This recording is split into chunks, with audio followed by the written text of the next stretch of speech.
Particular importance clearly attaches to everything that happened after the talk Jesus of Nazareth had with his mother. I have shown you how this presents itself in the fifth gospel, as I would like to call it. Now, to begin with, I would like to draw attention, I hope this may be done within a close group like this, to what happened immediately after the talk, that is, between it and the baptism by John in the Jordan. I'm going to present the facts as they come to direct intuitive perception. They will be given without further explanation, so that everyone can have their own thoughts on the subject. We have seen that after the period from Jesus of Nazareth's 12th to 29th or 30th year, some details of this have been given. Jesus had a talk with a woman who was his stepmother or foster mother, the physical mother of the Solomon child. The fruits of his experiences during those years entered with such energy into the words Jesus spoke that a tremendous power went over into his mother's soul with them. The power was such that the soul of the natural mother of the Nathan child was able to descend from the world of the spirit, where she had been from about the 12th year of that child, enter into the soul of the foster mother and fill it with her spirit. And for Jesus of Nazareth himself, the outcome was that the Zarathustra I left him, as it were, with those words. The being who now set out on the road to the baptism by John in the Jordan was essentially the Nathan Jesus, with the three outer bodies constituted in the way we have discussed, without the Zarathustra I, but with the effects of that I, so that everything the Zarathustra I had been able to pour into those three outer bodies were indeed present within them. The being who then was Jesus of Nazareth followed a vague cosmic urge, as it were, vague to him but quite specific as far as the cosmos was concerned, and went to the Jordan to be baptized by John. You will understand why he cannot be called a human being in the ordinary way. For the Zarathustra I that had filled this being from his 12th year had now gone. It merely lived on in its effects. When this Jesus of Nazareth being set out to go to John the Baptist, the fifth gospel tells us, he first of all met two Essenes. He had often talked to them on the occasions I have described to you. He did not recognize them immediately, because the Zarathustra I was no longer in him. They recognized him, however, for the physiognomy which had developed when the bodies were holding the Zarathustra I had not changed, at least not to outward appearance. The two Essenes addressed him, saying, "Where are you going?" And Jesus of Nazareth replied, quote, "To a place which souls like yours do not wish to see, where humanity's pain can feel the rays of the forgotten light." Close quote. The two Essenes did not understand those words. Realizing that he failed to recognize them, they said, "Jesus of Nazareth, don't you recognize us?" His answer was, quote, "You are like stray lambs, and I shall have to be the shepherd from whom you have gone astray. If you truly know me, you will soon run away from me again. It was a long time ago that you ran away from me." Close quote. The Essenes did not know what to make of him, for it seemed impossible to them that such words could come from a human soul. They looked at him in uncertainty. He went on to say, however, "Why do you clothe yourself in forms that deceive? Why is there a fire burning within you that has not been kindled in my Father's house? You bear the mark of the tempter. He has made your wool glitter and shine with its fire. The hairs of that wool pierce my eyes. You lost lambs, the tempter has filled your souls with arrogance. You met him in your flight." Close quote. When he had said those words, one of the Essenes asked, quote, "Did we not show the tempter the door? He no longer has any part in us. Close quote. Jesus of Nazareth replied, quote, "You did show him the door, but he went away to other people. Now he is grinning at you from the souls of those other people all around you. Did you think to elevate yourselves by bringing down others? You consider yourselves to be at a high level. Yet this is not because you have reached a high level, but because you have reduced others to a low level. That is why they are lower. You have remained where you were, and you only see yourselves higher than they are." Close quote. The Essenes were taken aback. At that moment, however, Jesus of Nazareth vanished from view. They were no longer able to see him. Their eyes were as if blinded for a while. Then they felt the urge to look into the far distance. There they saw something like a mirage. The countenance of him who had just stood before them had become enlarged to giant proportions. And from this countenance came words that entered deeply into their souls. Quote, "Vain are your efforts, for your hearts are empty, because you have allowed the Spirit to enter into you who deceptively hides pride within the mantle of humility." Close quote. They stood for a while as if numbed by the countenance before them and the words it had spoken. Then the mirage vanished, and Jesus of Nazareth was no longer with them. They looked around. He had walked on, and they saw him a long way off. The two Essenes went home and never told anyone what they had seen. They kept silence until they died. I am giving these facts just as the Akashic record shows them, and everyone can have their own thoughts about them. This is important at the present moment, for the fifth gospel may well emerge in greater detail as time goes on, and any theoretical interpretation would merely interfere with what is to come. Jesus of Nazareth continued on his way to the river Jordan for a while. He met someone who may be said to have been in deepest inner despair. Jesus of Nazareth said, quote, "To what pass has your soul brought you? I saw you eons ago, and you were different then." Close quote. The desperate man said, quote, "I was a high dignitary. I had come far in life. I went from holding one office to the next in the human order of affairs, and it went fast. Seeing others lag behind in their attainment to dignity while I myself was rising higher and higher, I often said to myself, 'You must be a rare individual.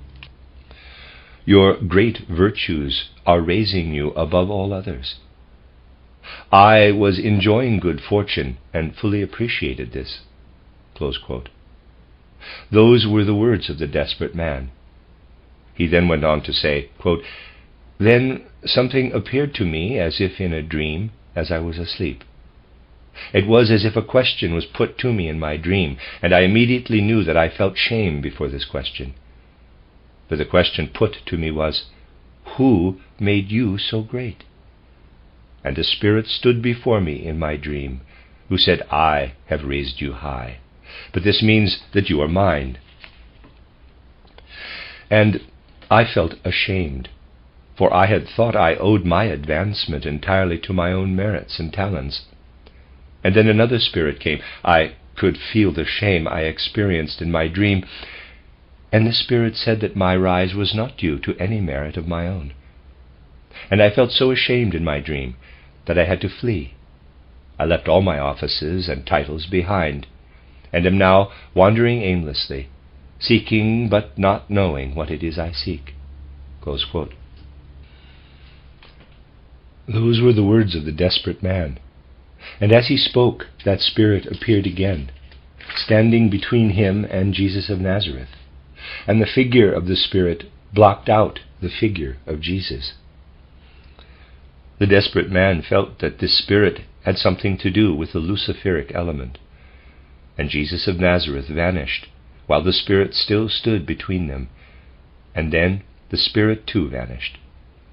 The desperate man then saw that Jesus of Nazareth had gone past him and was some distance away. He resumed his aimless wanderings. Jesus of Nazareth then met a leper. Jesus of Nazareth asked, quote, "To what pass has your soul brought you? I saw you eons ago, and you were different then." Close quote. The man said, quote, People cast me out because of my disease. No one wanted to have anything to do with me, and I did not know how to provide myself with the essentials of life. I wandered about aimlessly in my pain and came to a wood. Something like a luminous tree stood in the distance and drew me to itself. I could do no other but go to that tree, as if driven. It then appeared as if something like a skeleton emerged from the luminosity of the tree, and I knew death itself stood before me. Death said, "I am you. I feed on you." And I was afraid. But death said, "Why are you afraid? Did you not always love me?" But I knew I had never loved death. And as death said the words, "Why are you afraid? Did you not always love me?" it changed into a beautiful archangel. He then vanished, and I fell into a deep sleep. I did not wake until morning, and found myself sleeping by the tree. From then on, my leprosy has grown worse and worse. Close quote.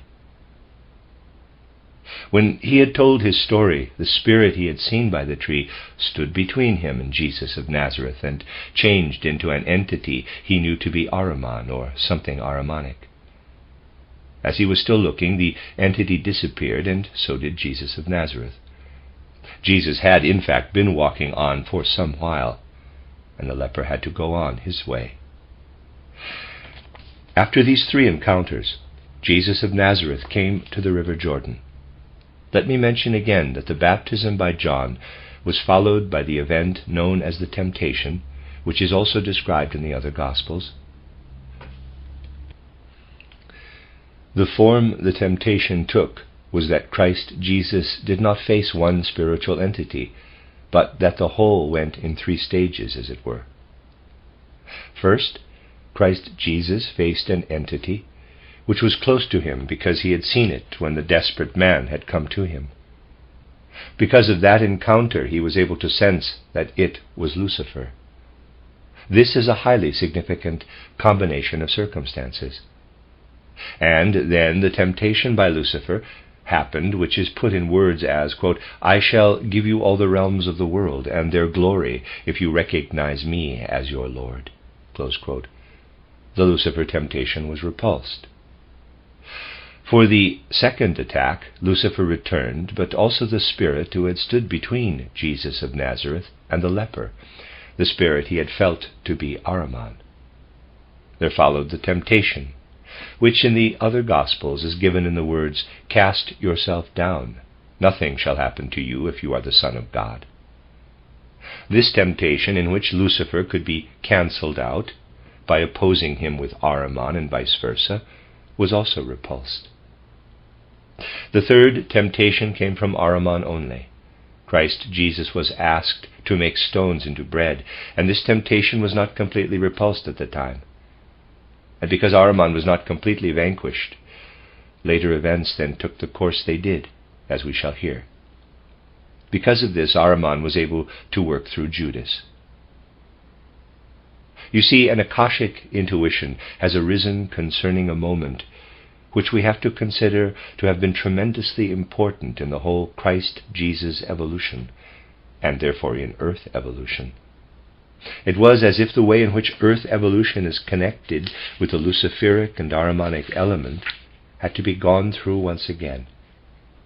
Those were the events that took place between the talk Jesus of Nazareth had with his foster mother and the baptism by John in the Jordan. The Nathan Jesus, in whom the Zarathustra I had been active for 18 years, had been prepared by the events I have described to take the Christ Spirit into him. It is extraordinarily important that the point thus reached presents itself to us in the right way, if we are to understand this aspect of human evolution on earth. This is why I have tried to bring in a number of insights gained through occult research, so that you may understand this aspect of our human evolution on earth. Perhaps it will be possible at some later date to speak here also about the things I have spoken of in Leipzig, where I attempted to make a connection between the Christ event and the Parsifal event. Today, I merely touch on this in connection with the facts given in the fifth Gospel, hoping to discuss this further the next time we meet. Let me point out that the meaning and the whole course of human evolution comes to expression in all kinds of ways within that evolution. They are imprinted on it, as it were, so that evolving humanity can gain some insight into the course of events, providing they are seen in the right light. I am not going to discuss the connection between the Parsifal idea and the Christ evolution here, but rather something that was inherent in everything I said in Leipzig. In the first place, we have to consider how Parsifal, who was several centuries after the mystery of Golgotha, presents himself to us. He marks an important step in the working of the Christ event in a human soul. Parsifal was the son of a knight-errant and the lady Herzeleida. The knight went away even before Parsifal was born. His mother suffered pain and was in torment even before he was born. She wanted to protect her son from everything connected with knightly virtues and from developing one's powers by being a knight. She brought him up in such a way that he knew nothing of the outside world and of what it had to offer. Parsifal was to grow up in the solitude of nature, knowing only what nature could teach. He was to know nothing of what normally goes on among knights and among other people. The story even says that he knew nothing of the religious ideas that existed in the world. His mother only told him that there is a God who is behind everything. He wanted to serve God. But he knew no more than this, that he might serve God. Everything else was withheld from him. However, the urge to be a knight was so powerful that he was driven to leave his mother one day and go out into the world to find what the urge demanded. After many wanderings, he came to the Grail Castle. The best description of what happened there, best in relation to what we can gather from the spiritual record, was given by Chrétien de Troyes, who was also a source for Wolfram von Eschenbach's title Parsifal. We learn that in his wanderings, Parsifal once came to a wooded region by the seashore where two men were fishing. At his request, they showed him the way to the castle of the Fisher King. He reached the castle, entered, and saw a weak, sick man lying on a couch. The man gave him a sword. It was his niece's sword. Parsifal also saw a squire enter with a lance, from which blood was dripping onto the squire's hands. Then a maiden, carrying a golden chalice, entered, and the light that shone from the chalice was stronger than all other lights in the hall. A meal was served. Each time another course was served, the chalice would be carried past Parsifal into the next room, where the Fisher King's father would be given nourishment from it. All this had seemed something to marvel at to Parsifal, but at an earlier stage in his wanderings, a knight had advised him not to ask many questions. So he did not ask about the things he saw, intending to ask only the next morning. Yet when he woke the next morning, the castle was empty. He called out, but no one came. He thought the knights had gone hunting and wanted to follow them. In the castle yard he found his horse saddled and ready. He rode away and had to be quick to get across the drawbridge. His horse actually had to take a leap, for the drawbridge was pulled up right behind them. He saw no sign of the knights, however. We know, of course, what this was about. Parsifal had not asked the question. The most wondrous thing appeared before him, and he did not ask. He had to be told again and again that it was part of his mission to ask about the wondrous things he encountered. he did not ask, and he was made to realize that by not asking he had caused a kind of ill fate. We see an individual brought up away from the culture of the outside world, not meant to know anything of that culture, who was intended to ask about the mysteries of the Grail when these came before him, but ask in a virginal way, as a soul not influenced by the usual culture. Why was he to ask in that way? I have suggested on a number of occasions that the Christ impulse brought about a deed, but that humanity was not immediately able to understand what had happened. On the one hand, therefore, the fact that the Christ had flowed into the earth's aura had had a continuous influence, independent of what people might think and dispute in all kinds of theological dogmas. For the Christ impulse continued to work, and the Western world took shape under the influence of this Christ impulse, which may be said to have worked on human souls at a deep down level and behind the whole of historical evolution. If it had only been able to take effect, insofar as people had understood it and fought over it in their disputes, it could not have contributed much to human evolution. But at the time of Parsifal, an important moment came when the Christ impulse had to be taken one step further. Parsifal was therefore not meant to learn of the sacrifice made on Golgotha and what the apostles, the church fathers, and others later taught in different theological streams. He was not meant to know how knights put themselves and their virtues at the service of the Christ. He was only meant to be in touch with the Christ impulse deep down in his soul, to the extent that was possible in his time. That relationship would have been clouded if he had learned what was being taught about the Christ. The Christ impulse worked on not in what people did or said, but in the soul's experience, when it is wholly given up to its supersensible influence. That was to have been the case with Parsifal.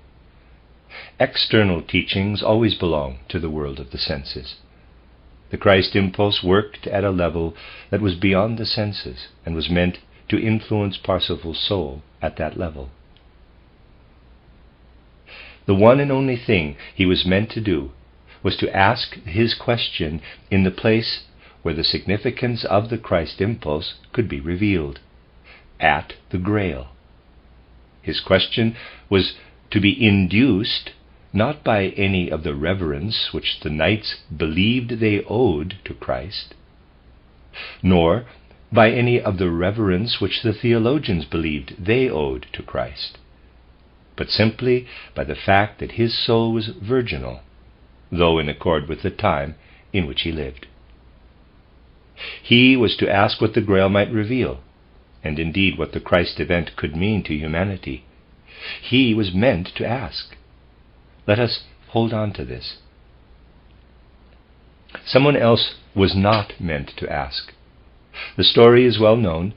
It was the undoing of the young man at Sais, that he felt compelled to ask, doing what he was not supposed to do, and wanting to see the image of Isis unveiled. He was the, in quotes, Parsifal of the time before the mystery of Golgotha. At that time, however, the young man was told, quote, "Take care lest your soul is unprepared when it is revealed what lies behind the veil," close quote. Parsifal is, quote, "the young man of Sais," close quote, after the mystery of Golgotha. He was not to receive any special preparation, but was to be guided to the Grail with his soul still virginal. He failed to do the most important thing, for he did not ask. He did not seek to have the mystery unveiled to his soul. That is how times change in human evolution. We know, to begin with, these things have to be referred to in an abstract way, but we shall be able to go into more detail later, that this concerns the unveiling of the Isis mystery. Let us recall the image the ancients had of Isis and the Horus child, the mystery of the connection between Isis and Horus, the son of Isis and Osiris. That is putting it in an abstract way, however. The young man at Sais was not sufficiently mature to have the mystery revealed. When Parsifal rode away from the castle, having failed to ask about the mysteries of the Grail, a woman, a bride, mourning her newly dead bridegroom, who was lying across her knees, was among the first people he met. That is the image of the mother mourning her son, the Pietà theme, which is so often seen. It provides a first hint of what Parsifal would have learned if he had asked his question. He would have known the connection between Isis and Horus in its new form, the connection between the mother and the son of man, and he should have asked the question. Here we see a profound indication of progress made in the course of human evolution, something that must not happen at the time before the mystery of Golgotha ought to happen after that mystery, for humanity has progressed in the meantime. The soul of humanity had changed, as it were. As I said, we shall discuss all these things more fully later on. Here I am merely giving a brief indication. But they are only of real value to us if we make them truly fruitful. The fruit to be gained from the Parsifal mystery, to which the image of the young man at Sais has been added, is that we learn to ask questions in a way that is in accord with our own time. Learning to ask questions is to follow the upward stream in human evolution. After the mystery of Golgotha, we have essentially two streams in human evolution, one that holds the Christ impulse and gradually takes us to the heights of the Spirit, and one that represents a continuation of the descent, as it were, taking us into materialism. At the present time, the two streams are confused to the extent that by far the greater part of our civilization is tainted by the materialistic stream.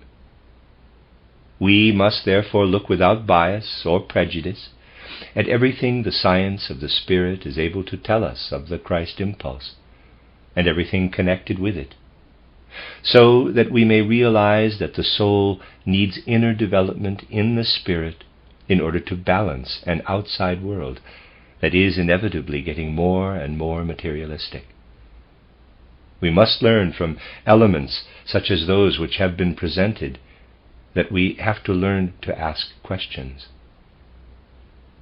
We must learn to ask questions in the spiritual stream. In the materialistic stream, everything is designed to stop people asking questions. Let us consider the two side by side to get a clear picture of their nature. On the one hand, we have people who are materialists, which does not mean that they may not follow various spiritual dogmas, recognizing the world of the Spirit in words and in theory, but that is not what matters. What matters is that our souls enter wholly into the spiritual stream. Those who are in the materialistic stream may be said to be people who do not ask questions, for they know it all. It is the characteristic feature of materialism that such people know everything and do not wish to ask questions. Even the very young know everything today and do not ask questions. It is felt that people are free, with their value as individuals enhanced, if they can always form their own opinion. The problem is, how does this personal opinion develop? We grow into being part of the world. With the first words we hear as children, we take something in. We continue to grow, taking in more and more, and do not realize how we take things in. Our karma has made us such as we are, and because of this, we like some things more and others less. We grow up, forming our opinions, and reach the age of 25, which, as far as forming opinions goes, is already quite respectable in the eyes of some critics. We feel our judgment to be mature, believing it to be our own. Yet anyone who is able to see into souls knows that it is based on nothing more than the outside life in which we find ourselves, which has become concentrated in our own soul. We may even get into conflict by believing our own judgment to indicate one thing or another for us. Believing ourselves to be independent, we become all the more slavishly dependent on our own inner life. We form opinions, but are completely unable to ask questions. We only learn to ask questions when we are able to develop the inner balance that allows reverence and devotion to be retained when it comes to the sacred spheres of life, and when we are able to have an element in us that always seeks to remain independent of even our own judgment in relation to anything that comes to us from those spheres. We only learn to ask questions by being able to develop an expectant mood, enabling life to reveal something to us, by being able to wait, by feeling some hesitation in applying our own judgment, especially in relation to anything that should flow in a sacred way from the sacred spheres of existence, by not judging but asking questions, not only of people who may be able to tell us, but above all of the world of the Spirit. We should face that world not with our opinions, but with our questions, indeed a questioning mood and attitude. Try to get a really clear understanding through meditation on the difference between meeting the spiritual aspects of life with opinions and meeting them with questions. You have to experience the radical difference between the two. This difference is connected with an element in our present time that needs to be given special attention. Our spiritual stream can only grow and develop if we learn to see the difference between questions and opinions. We do, of course, have to use our judgment in daily life, and I therefore did not say that we have to be cautious about using our judgment in all situations. No, it is in relation to the deeper secrets of the world that we must learn to develop an expectant, questioning mood. Our spiritual movement will progress through anything that recognizes and encourages that mood in a relatively large part of the human race. It will be inhibited by anything that goes against the spiritual stream by way of unconsidered opinions. If at truly solemn moments in life we seek to reflect what we may gain from a story such as the legend of Parsifal, who was meant to ask questions when he went to the Grail Castle, that story can become an example to us in our movement, and many other things will become clear in connection with this. Looking back once more to human evolution before the mystery of Golgotha, we have to say, at that time the human soul had a heritage that came from the time when it descended from heights of spirit to its incarnations on earth. It preserved this heritage from one incarnation to the next. People thus had an ancient clairvoyance in those days that gradually died away. As incarnation followed incarnation, the old clairvoyance was getting less and less. That ancient clairvoyance was connected with the nature of the human being in the external world. Our external perceptions, made with eyes and ears, are also connected with this. Before the mystery of Golgotha, people were like children. They learned to walk and to talk, and while the elementary powers of ancient clairvoyance still existed, they also learned to see clairvoyantly.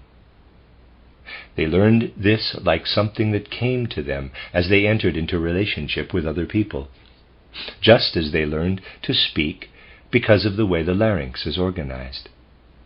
They did not stop at learning to speak, however, but progressed to elementary clairvoyance.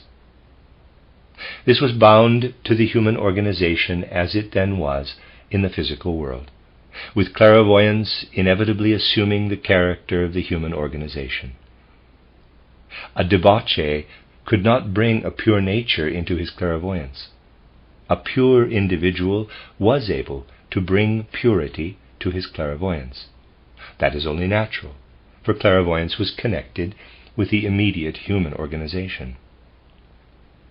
Because of this, it was important that the secret of the connection between the world of the spirit and the physical earth world, which had existed before Christ Jesus came to earth, should not be revealed to human beings who had the ordinary human organization of that time. That organization had to be transformed and become mature first. It would have been wrong for the young man at Sais to see the image of Isis in his unprepared state. The ancient clairvoyance had vanished by the fourth Post-Atlantean age, which is when the mystery of Golgotha took place. The human soul was then organized differently, so that the world of the spirit must remain closed to it unless it felt the urge to ask questions. The powers that were harmful to the human soul in the old times cannot touch it now if the question is put as to the secret of the Grail. This secret concerns the element that had flowed into the earth's aura since the mystery of Golgotha. What had not flowed into it before, and now has flowed into the earth's aura as the secret of the Grail, would remain forever unknown unless we ask. We must ask questions, which means that we must feel the urge to let an element that already exists in the soul truly develop. Before the mystery of Golgotha, that element was not in human souls, because the Christ was not present in the earth's aura. At that time, someone who beheld the image of Isis in the right spirit and fathomed its secret could have done so because of such ancient clairvoyant powers as remained, making use of all that was in him as his human nature. Since the mystery of Golgotha, someone who begins to ask questions will be able to find the right way of doing so, and will also get the right feeling for the new Isis mystery. What matters today, then, is to ask the right questions. That is, to develop the right attitude to the spiritual view of the world which can now be presented. Someone who merely wants to judge may read all the books and lecture courses without learning anything apart from mere words. Someone who approaches in a questing mood will learn far more than can be found in the words. He will find that those words bear fruit in the powers of growth that lie in his own soul. Anything we are told out of the Spirit must become real inner experience. This is what matters. We are especially reminded of this when presented with the significant events that occurred between the talk Jesus of Nazareth had with his mother and the baptism by John in the Jordan.